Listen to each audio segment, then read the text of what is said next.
Maraming salamat, Princess. Yan po ang update po mula sa Makati at yung ating iba pang mga political personalities. Bumuboto na po sa iba't ibang mga lugar sa ating bansa. Sa punto ito, mapalad po tayo. Si Attorney Trixie ang ating kasama kanina. Narito pa rin po si Dean Ed Naco at kasama po natin Ma'am Juana Change. Hello, Magandang tanghali na. Nakaboto ka na ba, ma'am? Ayan, evidence. Oo, okay. Kilala po si Ma'am Juana Change sa kanilang kampanya laban sa EPAL. Ayan po, suot pa rin po yung t-shirt na EPAL. Nakarating na po tayo kay Madam ngayong araw na ito na botohan. Sa tingin niyo po ba, naging epektibo yung kampanya laban sa EPAL para hindi magamit yung posisyon as a factor dito sa botohang ito? Siguro naman meron namang epekto, lalong-lalo na dito sa NCR.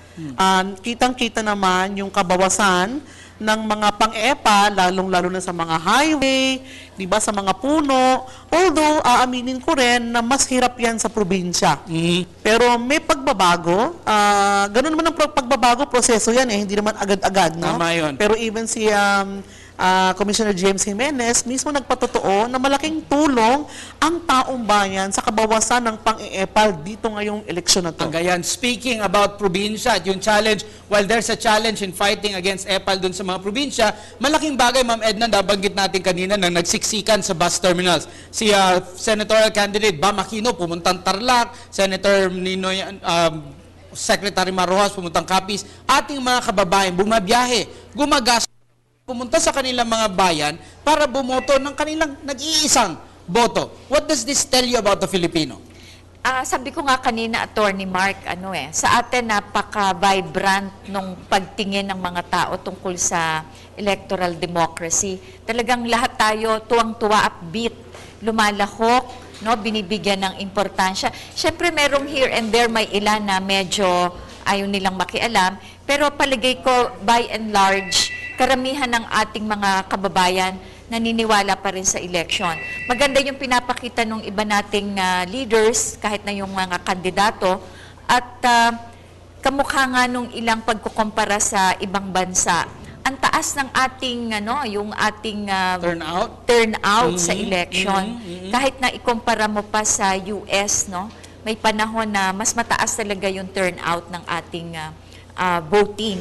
So, sa aking palagay, talagang ang Pilipino para sa demokrasya yan eh. Speaking of democracy, syempre marami tayong mga school of thoughts. Meron nagsasabi, popular election o talagang lahat, pantay-pantay ang dapat bumoto sa ating mga leaders. May nagsasabi naman, yung mga learned few lamang or yung hindi lamang dun sa mga usapin. Para sa iyo, Ma'am Juana, dapat ba ilimitahan natin dun sa mga nakakaalam, dun sa talagang nag-iisip, o dapat lahat ng Pilipino may pantay-pantay na karapatan? Ay, syempre, lahat may pantay-pantay na karapatan.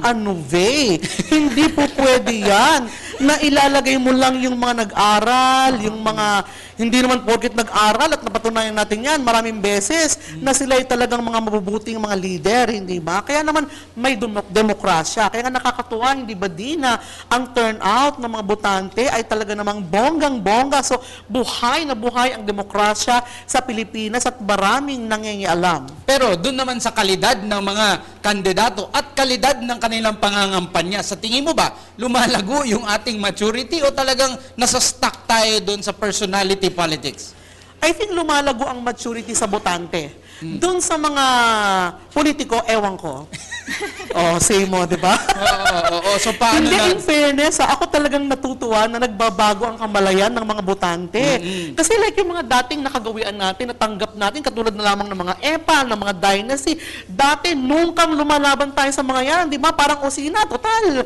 Di ba? Papalit-palit lang naman, yun at yun din. So, dead man na lang kami. Pero ngayon, daming citizens groups na nabubuo, di ba? Mga factors na nakaka-impluwensya sa pagbabagong tunay ng ating pamumuno sa ating bayan. Pagbabagong tunay. Huling katanungan po para kay Dean Ed Naco. Busy po ito. Kagabi, alas 12 na po ng gabi, nag-i-interview pa po sa radyo. Kaya huling katanungan po natin para kay Dean. Dean, this is midterm elections. Ibig sabihin, hindi natin binoboto presidente, vice-presidente. Ano ang dapat nating matutunan sa eleksyon na ito para maihanda tayo sa totoong bakbakan doon sa 2016? Well, napaka-interesting ng aking final question this morning. Kasi pinag-uusapan namin nga kanina ni Juana Change na ito kasing midterm election, sa segue ito sa 2016 eh.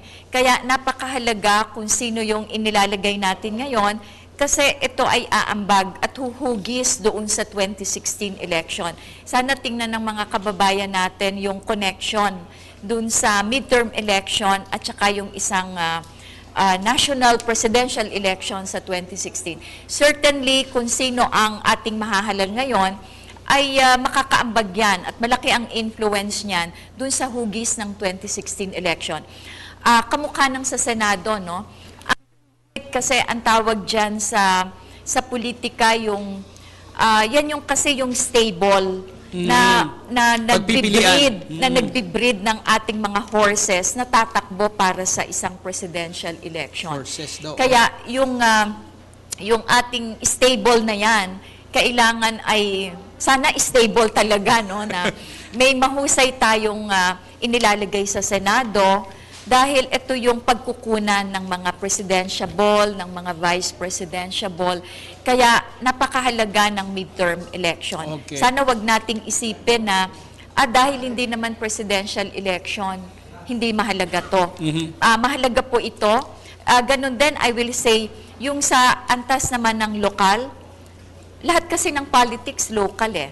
So paligay ko, dapat mahusay ding pagpiliin ng ating mga kababayan yung pagpili ng mga local officials, yung ilalagay natin sa local na level. Maraming salamat, Dean Edna Co ng Universidad ng Pilipinas. Napakahalaga daw po ang ating pipiliin sa eleksyong ito, especially in preparation for 2016. At mahalaga din po, siyempre, yung ating local officials, lalo na sa ating marami sa ating services ay devolved for trabaho po ng ating local leaders.